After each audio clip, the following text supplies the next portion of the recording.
Communication, marketing, recrutement. Vos besoins ont des solutions vidéo avec Décideur TV, le studio. Bonjour, bienvenue à tous dans notre duplex bourse. On se connecte tout de suite à la salle des marchés de Bourse Direct et notre expert Romain Daubry. Bonjour Romain. Bonjour Jean-François. Alors tout d'abord, on va parler de Wall Street qui a clôturé en baisse hier soir. Oui, tout à fait. Une baisse assez significative, notamment pour le Nasdaq qui a perdu près de 3%.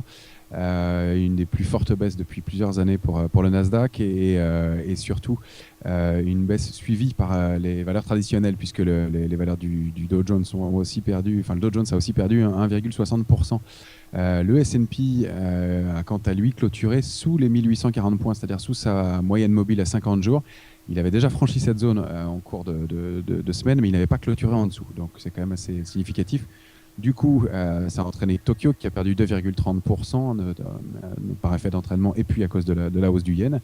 Et puis tout ça est dû aussi au regain de tension entre Poutine et Obama, puisque les menaces de Poutine de couper les livraisons de gaz eh bien, sont suivies d'une réponse d'Obama de revoir les sanctions économiques pour la Russie. Donc voilà, un petit surfond de tension, un marché qui corrige pas mal. Très bien, on passe à Paris maintenant. Le CAC souffre lui aussi de la chute du Nasdaq. Oui, effectivement, il perd pour plus d'1% ce matin. On est en dessous des 4360 points. C'est logique, un phénomène d'entraînement. L'euro remonte du coup à 1,3890. Le pétrole remonte à 103 aussi. En fait, ce qui est plutôt favorable à retenir, c'est qu'en revanche, les taux européens sont en baisse. Le retour de la Grèce sur le marché obligataire s'est fait avec succès hier. Donc ça, c'est plutôt positif. Et puis, les taux irlandais et italiens sont au plus bas. Donc ça, c'est les éléments importants et positifs à retenir. En revanche, l'inflation est ressortie à plus 1% sur un an en Allemagne, donc en ralentissement, et alors qu'en Espagne, elle est en baisse de 0,1%. Donc ça, c'est beaucoup moins favorable.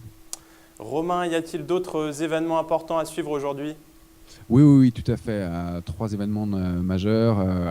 La confiance du Michigan qui sera attendue à 15h55 à 81 après 80 le mois précédent, donc en légère hausse.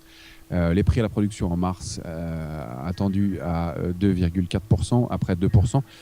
Mais c'est surtout avant l'ouverture des marchés américains, les résultats du premier trimestre de JP Morgan et Wells Fargo, les deux bancaires, qui vont être suivis de près parce que les résultats sont attendus en baisse. D'une part parce que les banques doivent renforcer leurs fonds propres, mais aussi puisque l'activité était un petit peu plus compliquée ces derniers temps. On peut quand même rappeler qu'elles ont passé les stress tests, les bancaires américaines, avec succès récemment. Donc ça, c'est plutôt favorable. Quels sont les supports et résistances à surveiller aujourd'hui ?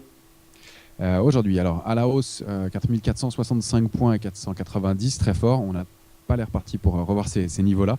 En revanche, en bas, maintenant qui est au-dessus de nous, c'est 4415 points. Il y a le point pivot important à 4365 points, on est en dessous, et la zone d'alerte se situerait plus bas à 4345 points. Et on pourrait rejoindre ensuite 4323, 312 points assez rapidement si ce point ne tenait pas.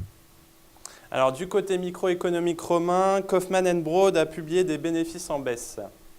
Ouais, en baisse de 24% au premier trimestre. Donc voilà, le titre tient quand même bien parce que le chiffre d'affaires est stable. Il cote 22,80 € et ne perd que 0,13% pour l'instant. Voilà, mais moins 24% de bénéfices au premier trimestre. Le chiffre du jour, c'est Peugeot qui est le premier déposant de brevet. Ouais, pour la 7e année consécutive, avec 1378 brevets déposés en 2013. Et LVMH a été revalorisé par Natixis. Oui, tout à fait. Elle confirme son objectif, de rester à l'achat sur le titre avec un objectif de cours à porter à 158 €. En fait, les pôles mode et maroquinerie ont vu leur vente progresser de 9%. Et donc, les ventes au Japon ont été en hausse, avec des prix en hausse, ce qui est quand même important et étonnant, même de 6 à 7% depuis le 1er janvier. Donc chez LVMH depuis le début de l'année. En revanche, la partie montre, vin et spiritueux est en baisse, mais voilà, c'est ce qui fait que le titre tient bien ce matin, malgré la baisse du CAC 40. Merci Romain pour votre analyse. On se retrouve demain pour un nouveau duplex. Très bonne séance à tous et à demain. Merci beaucoup Jean-François, très bonne journée. Au revoir.